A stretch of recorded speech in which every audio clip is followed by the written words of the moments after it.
Bonsoir à tous, bienvenue dans votre émission, votre projet pour la Réunion.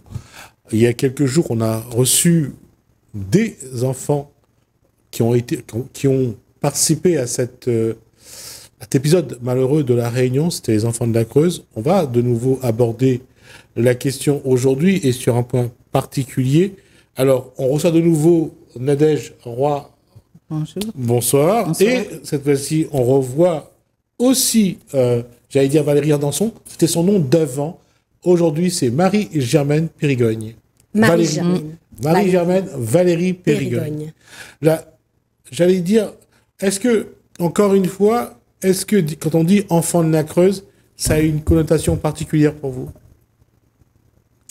C'est une histoire, une histoire humaine. Hein. Ouais. C'est une histoire, c'est l'histoire de la Réunion, c'est l'histoire de la France. Et C'est l'histoire de 2000 enfants.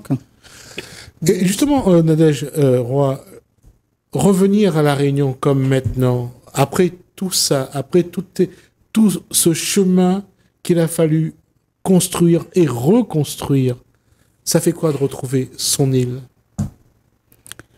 Ah bah c'est indescriptible, je crois, parce que D'accord. parce que jamais j'aurais imaginé retrouver mon île, retrouver ma famille. Et donc là, même à l'heure actuelle, j'arrive pas à réaliser en fait. Mais voilà, je me dis c'est mon chez moi et ça, je comprends tout maintenant de ma façon de fonctionner, ma façon de faire, ma façon de comprendre, ma façon de penser. Je comprends tout à travers cette île, à travers ma famille que j'ai rencontrée. Ça veut dire que toutes ces années dans la région où vous avez été, vous avez gardé cette connexion avec votre île de la Réunion. Bien sûr. D'accord? Oui. Et un autre élément qui est important, parce qu'on en a parlé la dernière fois, c'est que vous avez découvert qu'on vous aimait toujours, qu'on vous aime toujours, et qu'à aucun moment on a voulu que vous partiez. Exactement. Ce qui est le plus important dans ma vie à l'heure actuelle et qui me fait grandir chaque jour d'une autre manière. Et c'est plus positif aujourd'hui. Bien sûr. Marie-Germaine Périgogne, là, c'est la même chose ou c'est... Parce que là, vous avez retrouvé votre prénom d'enfant, Marie-Germaine Périgogne. Je vous ai reçu avant, je vous appelais Valérie Andanson. Là, c'est Marie-Germaine Périgogne. Là, c'est aussi une guérison. c'est une guérison, c'est une reconstruction, c'est une renaissance. Parce que non seulement j'ai retrouvé mon prénom, mon nom et mon lieu de naissance, parce que depuis toujours, j'ai toujours eu un acte de naissance né dans la Creuse. Donc pour moi, mais je dirais, un moment, ça a été ce jeudi 12, ça a été un moment mais extraordinaire, une renaissance. J'ai ressenti tellement de choses à la fois, de la joie, de la peur aussi, parce que là, c'est complètement changé de vie à 61 ans. Et là, comme je l'ai dit tout à l'heure pour Nadège, là, c'est de se dire, ce lien avec la Réunion, elle est plus vivante que jamais. La Réunion est plus vivante que jamais. C'est ma terre natale, c'est notre terre natale, c'est notre chez nous. Et Il ne c'est faut ça. pas l'oublier. Et j'allais dire, quelque part, dans le cheminement, c'est au bout de tellement d'années de souffrance, de combat, pour arriver aujourd'hui à ça. C'est aussi une délivrance, je suppose. Oui, bien sûr. Bien sûr, parce que pendant toutes ces années, c'était de l'incompréhension totale. Pourquoi est-ce que j'avais un fonctionnement qui était autre que ma famille adoptive? Pourquoi je n'avais pas la même pensée? Pourquoi je me dirigeais pas vers cette famille adoptive? Et là, d'un coup, quand j'ai rencontré ma famille biologique, mais ça a été une évidence. C'était une évidence. Tu leur ressemblais. Oui, c'est ça. Et les points au niveau caractère, des traits physiques, tout ça est là, ancré chez moi, chez cette famille, et je me retrouve à travers eux. Je suis bien un enfant de quelqu'un. Oui, c'est ça. Et dans une île. Marie-Jeanne Terrigon, la question, même moi, pourtant qui suis dans la presse, qui ai suivi cet épisode depuis des années, je ne mesure pas la bataille que vous avez menée pour arriver là où vous êtes aujourd'hui. Et quand je dis ça, c'est même pas... C'est juste pour... Quand vous essayez d'imaginer ce que ces deux femmes et les enfants de la Creuse, pour ceux qui ont pu rester, pu continuer leur construction, leur bataille, ce qu'ils ont dû faire pour pouvoir être là et continuer. C'est une bataille que personne ne peut comprendre. C'est une bataille de tous les jours. Ouais. Ouais. Pour moi, en ce qui me concerne, pour retrouver ma véritable identité, il m'a fallu 6 ans. Et je suis fière, heureuse d'avoir gagné ce combat face à l'État français parce que non seulement c'est ma réussite, mais ça va permettre à d'autres enfants dits de la Creuse de retrouver leur identité. Parce que ça va faire jurisprudence. Ça va faire jurisprudence et encore une fois, si ça fait jurisprudence, c'est aussi la reconnaissance d'une faute, la reconnaissance d'un moment où un service de l'État a failli. Et ce que beaucoup d'agents de l'État ne veulent pas reconnaître, y compris des Réunionnais, qui ont participé à ça. Et aujourd'hui, qu'est-ce qu'il faudrait leur dire pour qu'enfin ils reconnaissent qu'ils ont commis cette erreur? Parce qu'ils n'ont pas reconnu cette erreur. Je dirais que nous sommes une mémoire vive d'une page sombre de l'histoire de France, que nous sommes là et que nous avons besoin de nos familles à La Réunion pour nous reconstruire et que nous ne sommes pas là pour chercher des coupables, nous sommes là dans, je dirais, le pardon et puis la construction de nos vies. Parce que reconnaître la faute, c'est permettre à ceux qui ont été victimes de ça, de dire « j'ai bien été victime de quelque chose, maintenant il faut que je répare, que je me reconstruis ». Et dans cette phase-là, Nadège Roy, la construction se fait tout de même. Elle se fait là, petit à petit maintenant, parce qu'au départ, c'était un vide. J'avais le sentiment d'être vide. Et là, je remplis mon histoire. Pourquoi je dis ça? Parce que à partir du moment, longtemps, vous avez pensé qu'on vous a rejeté. Oui, on vous a pas aimé. C'est ça. Donc, il n'y avait rien à quoi s'accrocher. Alors que maintenant, on sait vous connaissez la vérité. Oui. Et que vous n'avez pas été abandonné, vous n'avez pas été détesté, on vous a aimé, mais quelqu'un a mis en place un système pour vous tromper. C'est ça. Et c'est rassurant de savoir que certains membres de ma famille me recherchaient et qu'ils n'avaient pas les moyens non plus de me retrouver puisqu'il fallait que ce soit ma démarche. Donc, c'est encore une façon de me dire, ils m'aimaient puisqu'ils me cherchaient. Ils ont cherché toute la fratrie. Donc, c'est un vrai travail. Tout à fait. Et surtout quand on est des personnes qui n'ont pas des connaissances, j'allais dire, pertinentes pour le faire. Oui. Là, c'est un travail de fourmi, c'est au petit bonheur la chance. C'est pas facile. Et c'est vrai que c'est plus facile quand la famille essaye de retrouver toute cette fratrie. Les conditions sont pas les mêmes parce que du coup, j'ai été acceptée et pour eux, je suis de leur famille. Donc, je suis, je fais partie de leur vie maintenant et parce que je pense que j'ai de la chance parce que je pense qu'il y a d'autres exilés qui n'ont peut-être pas cette chance. Pas cette opportunité-là. Voilà. Et la question pour vous deux, vous êtes maman, vous avez combien d'enfants? Moi, j'ai 3 enfants et 7 petits-enfants. Et vous? 2 enfants.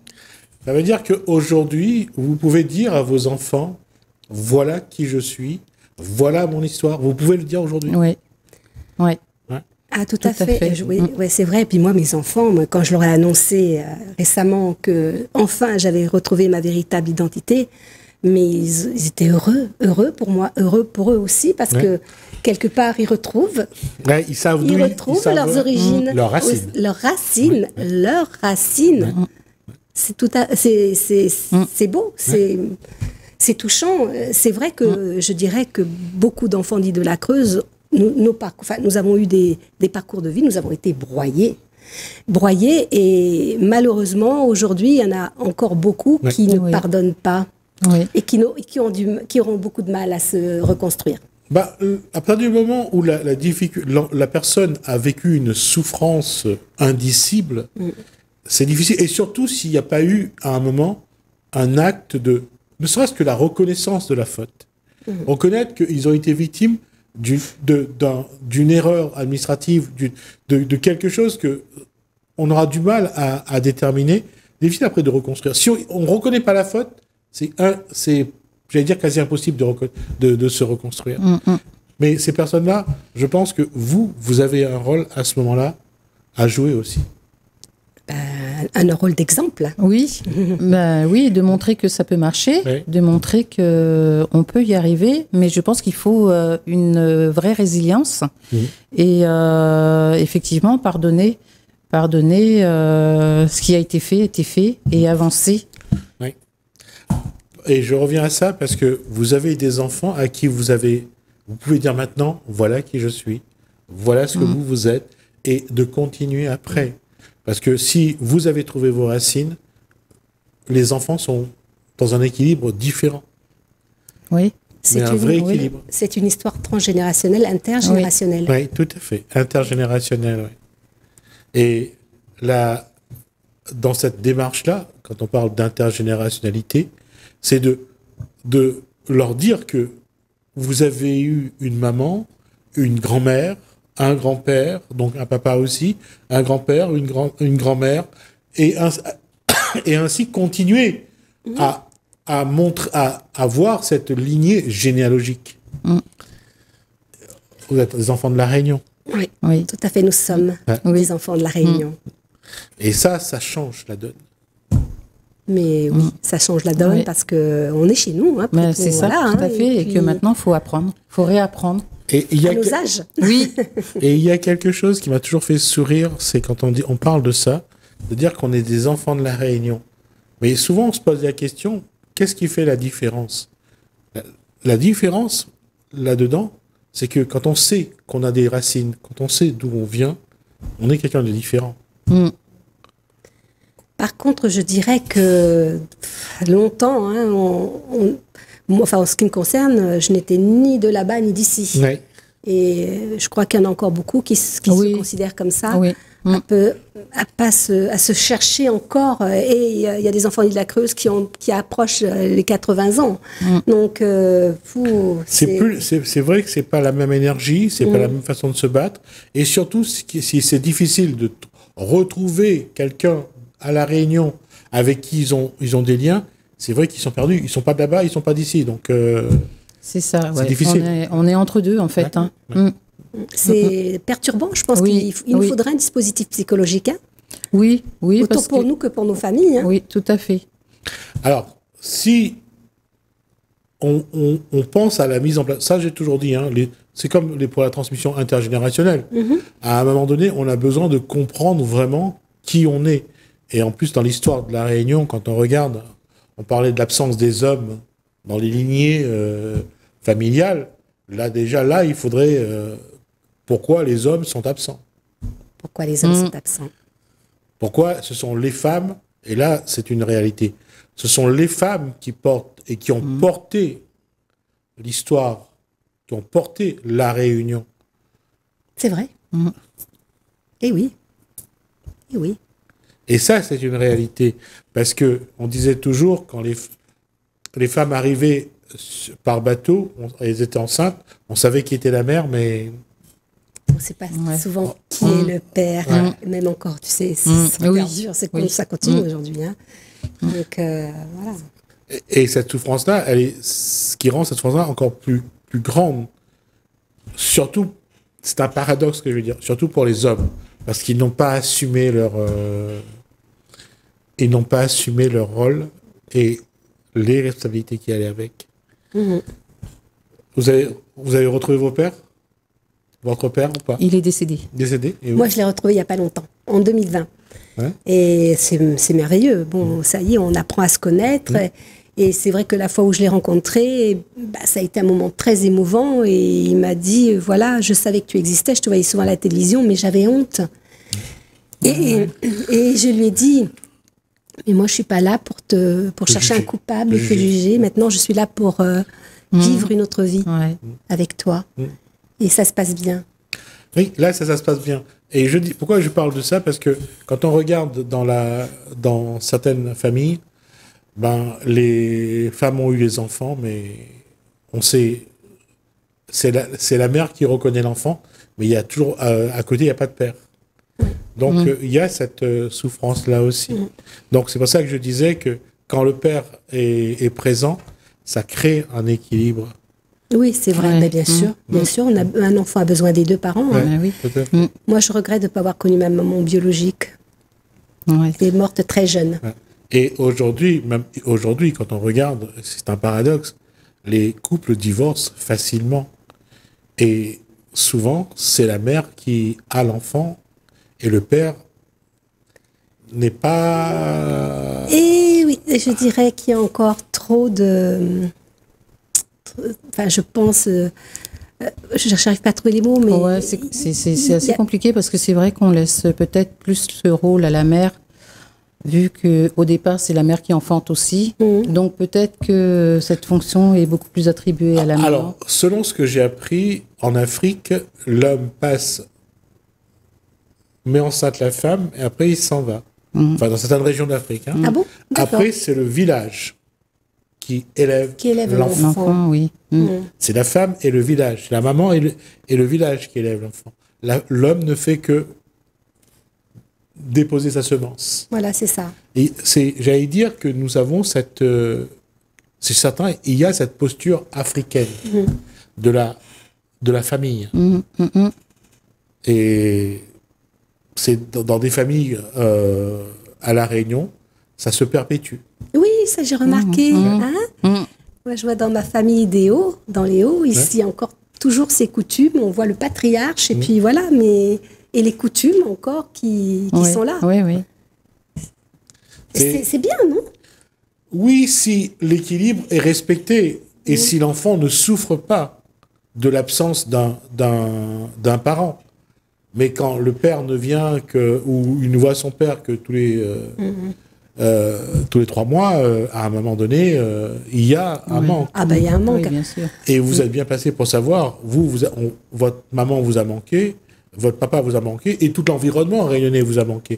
Vous voyez la souffrance que ça a généré. Ah mais des souffrances atroces. Surtout que moi, même dans ma famille adoptive, j'ai eu qu'une mère adoptive. Il n'y avait pas de papa. Alors, donc moi, le manque de père, il est là.